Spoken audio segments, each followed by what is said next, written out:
So, ilan po?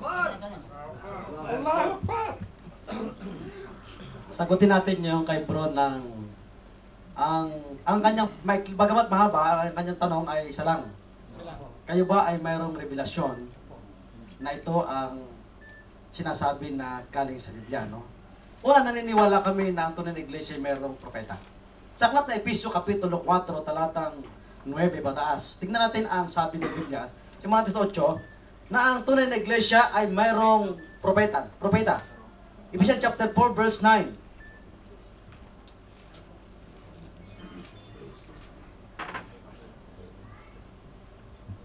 Ito po sinasabi sa aklat po ng Efeso 4, verse 9. Ngayon, ito, umakyat siya. Ano ito? Hindi siya'y bumabari naman sa mga dakong kalaliman ng lupa. Diretso lang. Ang bumababa ay siya rin namang umaakyat sa itaasan ng buong sangkalangitan upang kaniyang mapuspos ang lahat ng mga bagay. At ipinagkalooban niya ang mga iba na maging mga apostol at mga iba'y propeta at ang mga iba'y ibanghilista at ang mga iba'y pastor at mga guro. Okay, so makikita mo na yung iglesia pala sa huling panahon na itinayo ni Kristo, ano, ay mayroong propeta. Ano? Mga apostol, propeta, ebanghilista, sa ikatitibay ng kanyang banal na gawain. Kaya ang Seventh-day Adventist ay kinikilala naming propeta ay si Ginang Ellen G. White. Okay, siya ang kinikilala naming propeta na ipinakita sa kanya yung mga vision na ito ay hindi lumalayo sa kasaysayan ng Biblia. Ano? Kaya mayroon kaming propeta na kinikilala na walang iba kundi si Ginang Ellen G. White. Ano? Siguro mahaba pag-uusap pag tinanong mo, maikli lang yung ating panahon. Ano? So mayroon kaming propeta sapagkat yun ang tinatanong mo, ay mayroon kaming propeta sapagkat ang iglesia ng Diyos ay mayroong propeta sa Biblia. Okay, marami pong salamat.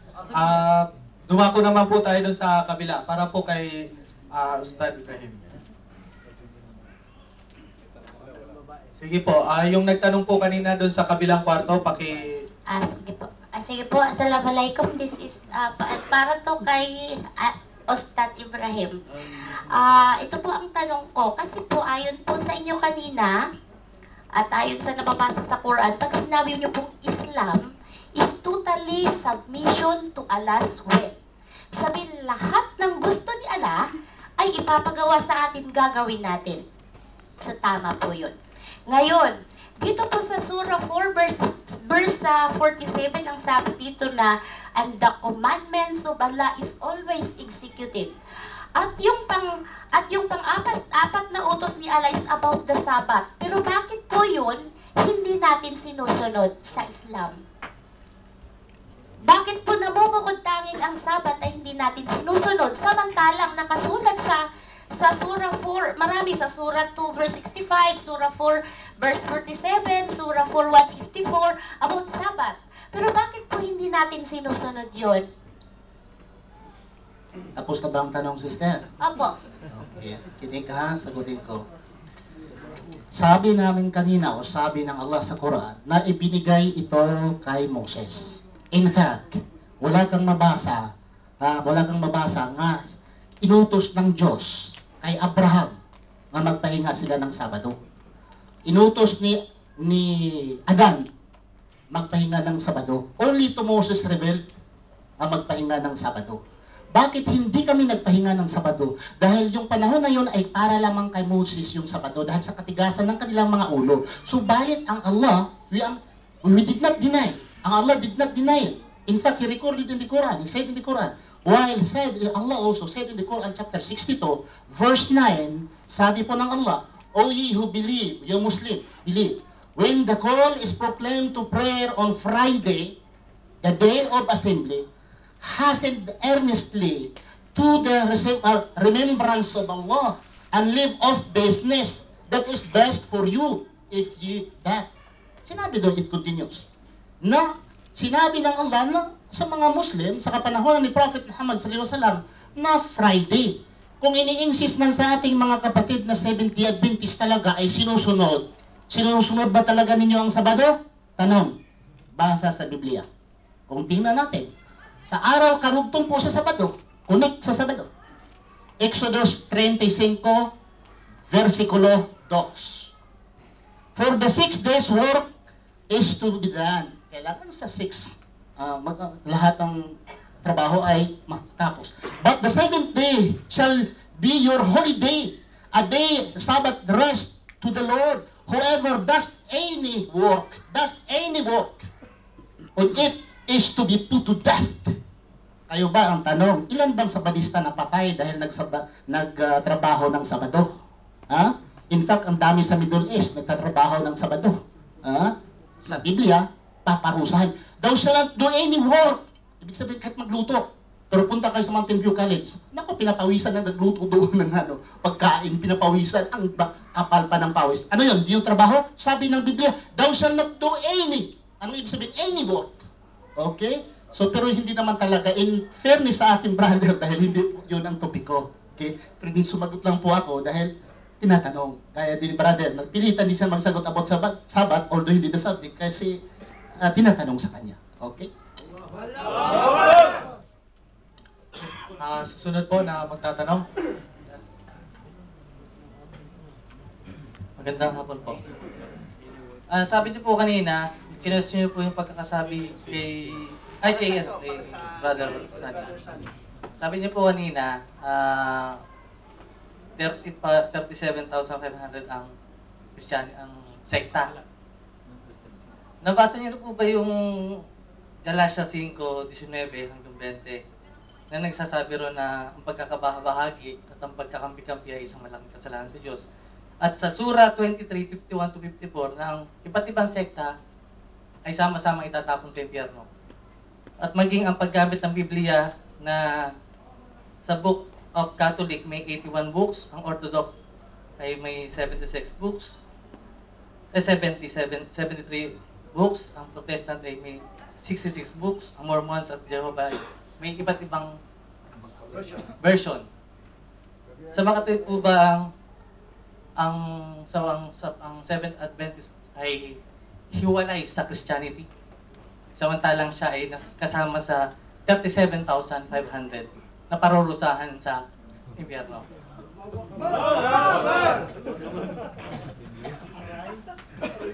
Maganda yung tanong ni Brad, ano? Respeto natin yon na totoo yon na kaming mga Seventh Day Adventist bro ay itinatayo namin na kami lang ang tunay na Kristiyano. Hindi sila. Yung sinabi mo sa aklat ng Galatia na magkakabahabahagi ay hindi kami yun. Sapagkat ang Seventh Day Adventist ay international, iisa lang ang doktrina. Pag sinabing Seventh Day Adventist na pangalan, pumunta ka ng Pilipinas. Pagdating mo ng Qatar, isa pa rin, magkasama pa rin. Pero yung born naging nakilala mo sa Pilipinas, pagdating sa Qatar, hindi magkasama. Bakit? Yun yung sinasabi sa Biblia na magkakaroon ng pagbabahagi. Pero ang Seventh Day Adventist centralized.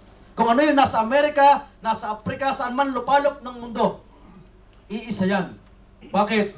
Sapagkat hindi yan nagkakaroon ng pagkakabahagi. Ngayon may tanong siya. Ilan yung tanong niya? Isa lang yung tanong mo, di ba? Yun lang naman tanong mo eh. Yun lang yung Christianity. Yun lang ang Okay. Christianity nahati sa maraming bahagi. Okay. Ang Okay, yung sabi niya, okay, ang Orthodox, di ba? Hindi, ang Seventh-day Adventist kasama ron sa Christianity. Okay, kasama kami sa tunay na Kristiyano. Kami ang tunay na Kristiyano, sila hindi. Yan ang sagot namin. Yung kanilang religion na yan, hindi namin tinuturing na Christian. Wala naman dito sa kaming kasamang ibang katulad nila. Ang tawag namin sa kanila ay pagano. Lahat ng religion na hindi belong ng Seventh-day Adventist, ang tawag namin ay pagano. Ibig sabihin, hindi sila tunay na Kristiyano sapagkat yung aral ni Kristo ay hindi nila sinusunod. Ha? Ay, walang problema. Tapos na po ba yung sagot? Okay, kung tapos na po, doon na po muna tayo sa susunod na katanungan. Okay, para po kay Ustad Ibrahim, ating anyayahan kung mayroong katanungan sa kabilang kwarto. Okay, kung wala po, ating pa kunin ang tanong ni Brother.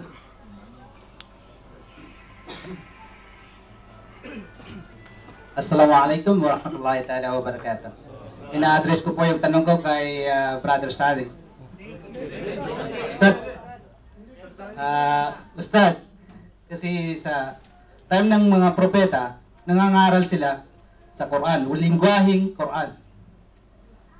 Sa Seven Adventist ba, si propeta Isa alayhi salam, ang lingwahe ba niya English? Ano ang kanyang pangangaral? Yun daw ang pangangaral niya noon, mahahanap ba ngayon? Yun po ang tanong ko. Para, yung lingwahe ni Jesus language ni Jesus Christ. Assalamualaikum warahmatullahi.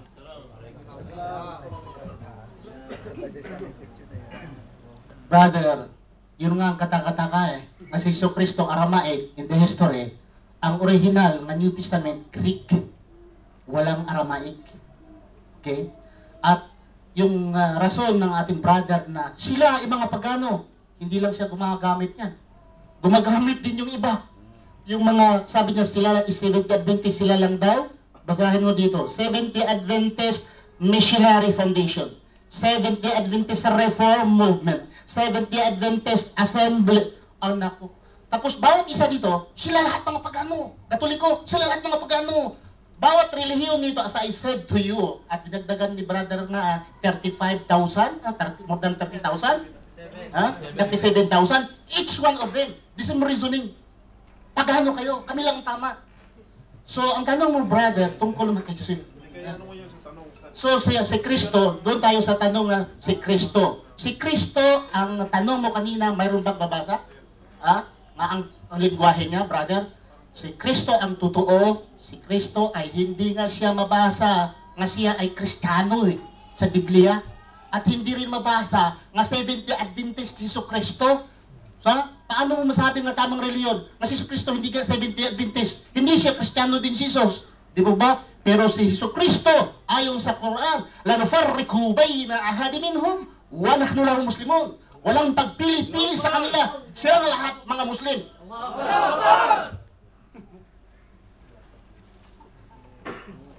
Sige po, mga anim na lang po na katanungan ang ating pwedeng sagutin. Okay, so kay Brother Sunny po ngayon.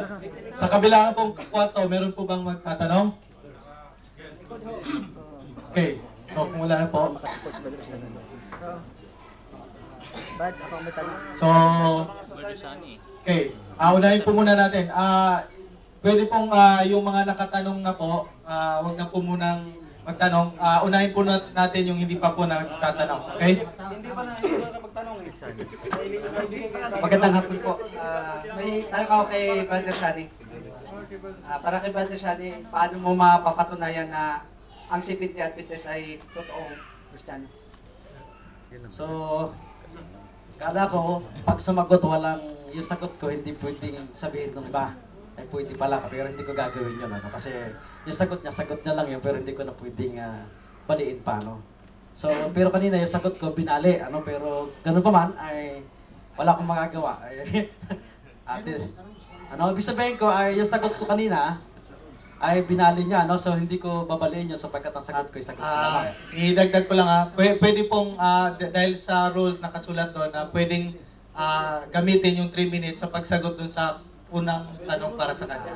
Okay, so okay lang po yung ginawa ni Brother, ni Ustad Ibrahim.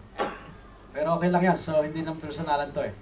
Okay, tanong nito ay, patutunayan natin sa Biblia na ang Seventh Adventist ang tunay na pananampalataya, no? Kristiyano. Ha?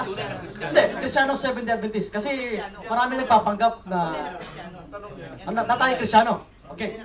Tingnan natin, Okay, sabi sa aklat ng 11 Gawa, 11:26, ito yung unang pangalang Kristiyano. 11:26 ng Gawa. Pakibasa ako. 11:26. Ito po ang sinasabi sa aklat po ng 11:26 ng Gawa. Sorry po. Nagkamali ng buklat. 11:26. Gawa 11:26. Ito po ang sinasabi. At nang siya'y kaniyang masumpungan, ay kaniyang dinala siya sa Antokya. At nangyari na sa buong 1 taon, sila'y nakisama sa iglesia at nagsipagturo ng maraming tao. At ang mga alagad ay pinasimulang tawaging mga Kristiyano sa Antokwa. Antokya. Antokya. So, ibig sabihin, ang unang pangalan, tinawag ang Kristiyano sa Antokya. Yung pangalan ng Kristiyano sa Antokya yon, sa aklat ng Gawa 13, talatang 14, Sabado po ang pangilin. Kaya, yung Sabado, yung unang Kristiyano sa Biblia, ay sa Antokya, ang pangilin po nila ay Sabado. Kaya tinuturing ko po ng Seventh-day Adventist ang tunay na Kristiyano, sapagkat ang pangilin niya ay hindi humihiwalay sa pangilin ng unang Kristiyano sa panahon ng mga alagad kasama ng ating Panginoon. Po, maraming salamat. 5 katanungan na lang po. Sa kabila, wala pa rin pong tanong? Okay. Brother. Para po kay Ustad Ibrahim. Mamaya na daw siya. Sa atin dito sa kabila.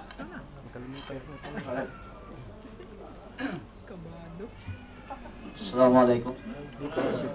Ustaz Ibrahim, nabanggit po ng brother natin kanina na sa ikapitong araw ay nagpahinga ang Diyos ang naglalang. Ngayon po sa Islam, binabanggit po ba rin na ang Diyos po ba, ang Allah ay nagpapahinga rin po ba?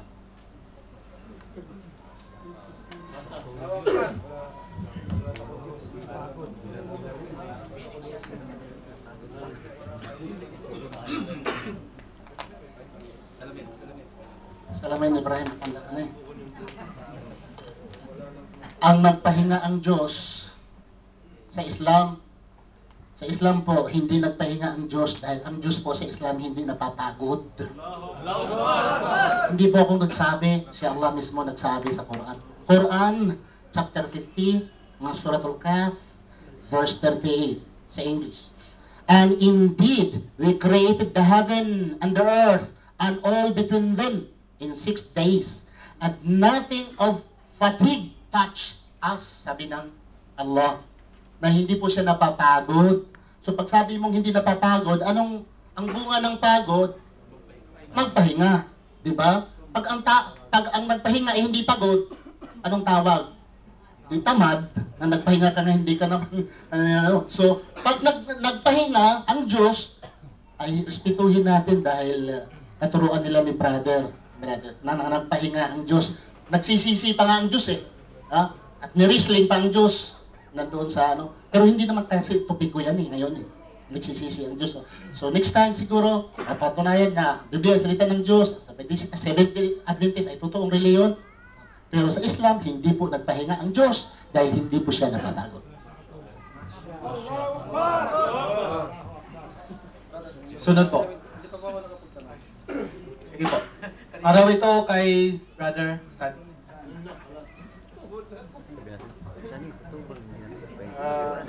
Magandang gabi sa iyo, Brother Sunny. Nasabi ko kanina na Seventh-day Adventist ang tunay ng mga Kristiyano at kayo lang maliligtas, di ba? Wala akong sinabi ko. Okay. Ito yung sinabi ko lang ng dapat. Okay. Tanong ko naman, kasi Seventh-day Adventist, kailan lang yan lumabas? Okay. Ang tanong ko, okay.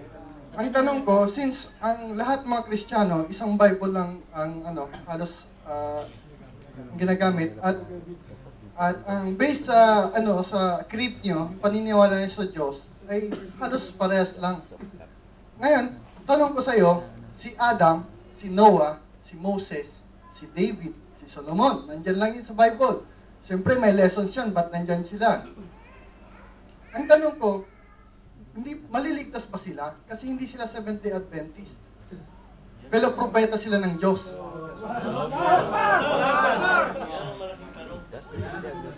Maganda yung tanong ni bro, pero sundan ko lang yung tanong kanina, no? Sagutin ko muna, yung sanatadong ang Diyos ay napapagod. Hindi naman ako nagturo kanina ng Diyos napagod. Nagpahinga lang sinabi ko. Ibig sabihin ko, mayroon ba akong binanggit na napagod ng Diyos? So, huwag kayong magdadagdag kasi hindi ko sinabi yun. Ngayon, may dalawang klaseng nagpapahinga. Yung isa, tapos nang gumawa. Kapag tapos ka nang gumawa, anong gagawin mo? Mapahinga ka na. Hindi lahat na nagpapahinga pagod. At tamad. Tapos na ako maglaba, anong gagawin ko? Ibig sabihin, natapos likay ng Diyos sa loob ng 6 na araw. Kaya nagpahinga sa saan? Sa ikapitong araw. Sapagkat gusto niya yung ikapitong araw, magkaroon ang tao ng panahon sa Diyos. Yun ang dahilan kung bakit yung ikapitong araw ay ginawa ng Panginoon para ang tao may araw na sampahin. Ang Diyos hindi puro trabaho na lang. Amen. Ang tao. Okay. Ang tanong ni kapatid kanina ay, ano yung tanong niya? Paki-repeat na konti. Okay. Sila ay ligtas. Pero hindi naman sila 70 at Okay. Ang pangalang Seventh-day Adventist, ito ay iniregistered lang noong 1863. Pero nung unang panahon, may mga tao na nangingili ng kapitong araw at naghihintay kay Kristo at lahat ng sumusunod na yan, sila ay may pag-asang maligtas. Bakit? Bakit? Sapagkat sila ano? Bagamat ang pangalan hindi 7 days, sapagkat iniregistered lang yon, pero sila ay mga taong sumusunod sa Diyos. Sapagkat ang patayan ng kaligtasan ay wala sa pangalan, nasa paraan ng pagsunod sa sinasabi.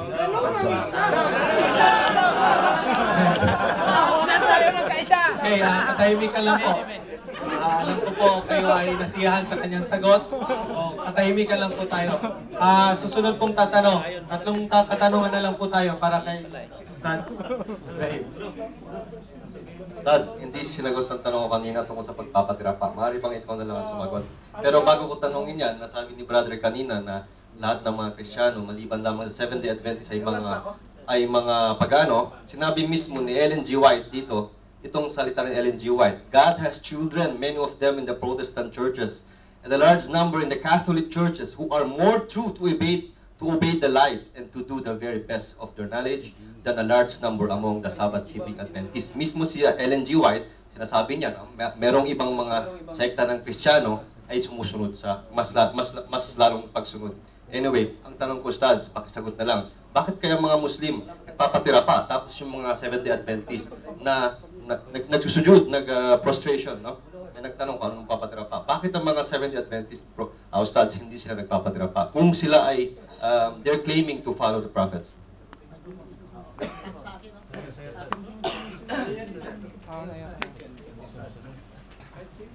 In fairness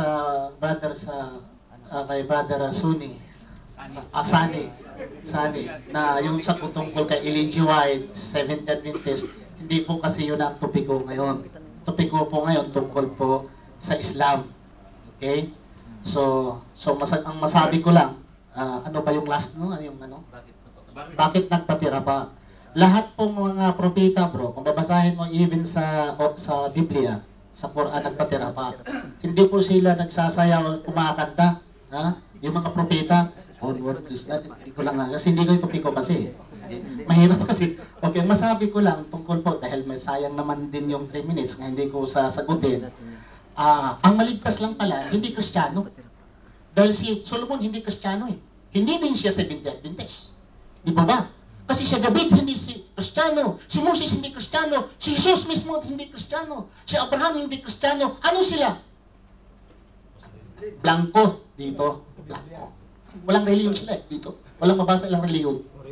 Dito, may mabasa na reliyon. Bakit ba hindi natin tanggapin? Wala diyang mabasa eh.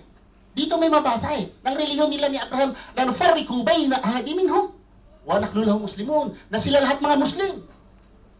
Qulu amanna billahi wa ma unzila ilayna wa ma unzila ila Ibrahim. Maniwala kayo sa aming reliyon, sa aming sistema, sa aming katuruan na binigay ni Ibrahim.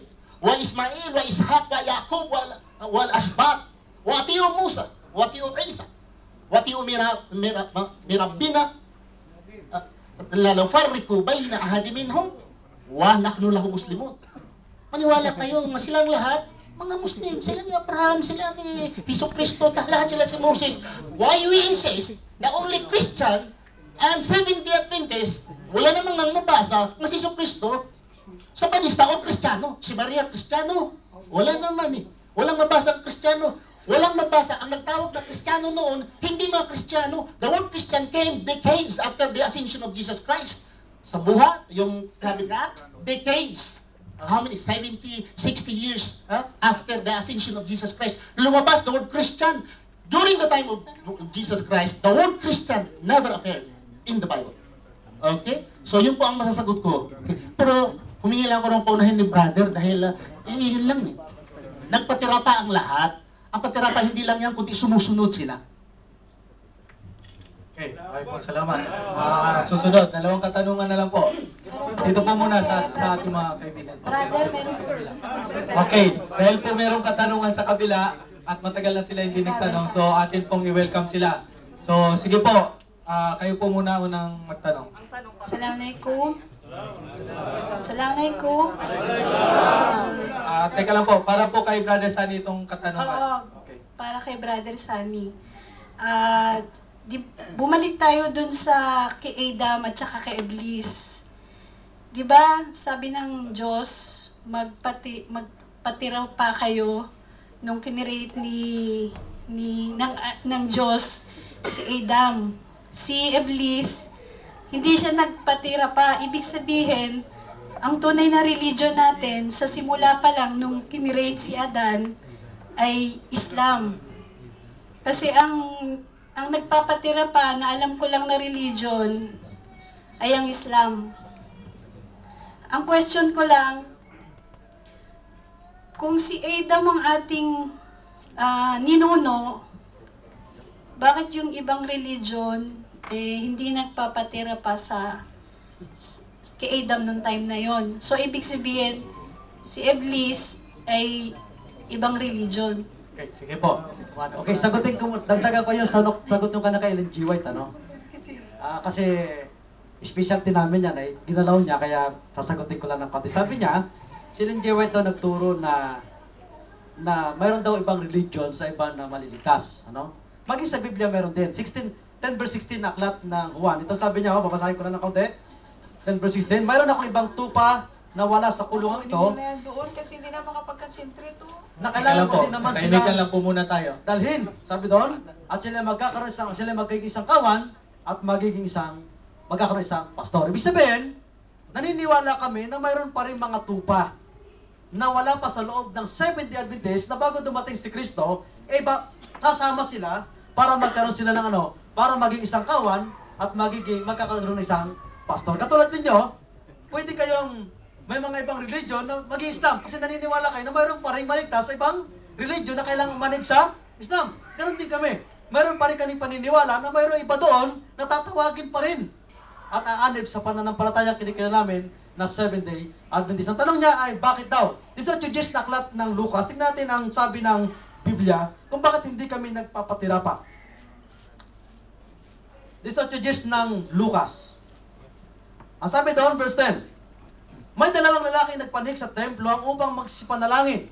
Ang isa'y parasiyo at isa'y maniningil ng buwis. Ang parasiyo nakatayo na nalangin sa kanyang sarili na ganito, Diyos ko, pinapasalamatan kita na hindi ako gaya ng iba na tao na sabi doon katulad ng maniningil ng buwis ito. Makalawa ako nag-ayuno isang linggo, nagbibigay ako ng ikapo, lahat kong kinakamtan. Sa istoryang ito, mayroong dalawang umakyat sa pulpit sa church. Yung isa ay na nagpipray ng nakatayo. Ibig sabihin, in the parables in the Biblia, bagamat yung parabola, ay inilagay din naman, mayroon kami mga batayan na ang panalangin pala ay pwedeng nakatayo, pwedeng nakapo. Bakit? 2 Samuel 16 verse 7, sapagat ang Diyos nakatingin saan? Sa puso ng tao, hindi sa kung anong ginagawa ng tao. Minsan kasi, para patira pa tayo ng patira pa, kumusta naman ang puso natin? Load tayo ng load, kumusta ang puso natin? Gusto ang buhay natin? Walang change. Pero ang Seventh-day Adventist, ang main doctrine po namin, hindi lang sumampa ka, hindi lang ikaw ay magpatira pa, hindi lang ikaw ay lumuhod, kundi pagguhin mo ang buhay mo. Ay dami nakikita ko sa inyo, narinig ko ninyo kami wala nun Meron naman tinatanggal namin yun. Okay, bakit? Meron tinatanggal. Ibig sabihin ka, bakit mga kapatid? Ibig sabihin, kaya po yun ang aming teaching sapagkat mayroon kaming patayan sa banal na kasulatan. Kayo naman, mayroong batayan sa Quran, kami rin mayroong batayan sa banal na kasulatan. Okay, tapos na rin ang oras. Isang katanungan na lang. So, dahil nauna dito yung tanong kanina, pero para kay Ustaz Ibrahim, ang katanungan na tuloy. Okay? So, sino po ang... Hindi kay Brother Sunny ang tanong. Okay. Tapos na po kayo kanina. So, si Brother na lang.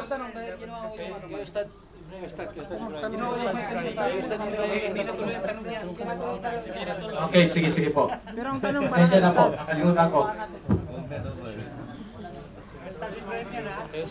I-address mo na din ito kay Ustaz Ibrahim. Tayo po mga Muslim ay mayroon po tayong napakatikat po ng ating paniniwala at pananampalataya sa kita ng kaisahan ng Allah subhanahu wa ta'ala gamit ang aklat na kahit isang tuldok o isang pudlit man lang ay hindi nababago. At ganun din ang sabi ni Jesus sa Mateo 5:17, 18 na kahit isang tuldok o isang pudlit ay hindi mababago. Ang tanong, ito ang tanong. Meron ho ba tayong batayan na okay na pong gawing Tagalog ang salitang inireveal ng Panginoon sa kung kanino mang propeta o sino mang propeta ang tumanggap, katulad halimbawa kay propeta Moses sa kanyang salita at gawin itong Tagalog, sino ho ang nagbigay ng autoridad at paano natin may correct na tama yon gamit ang kanilang salita.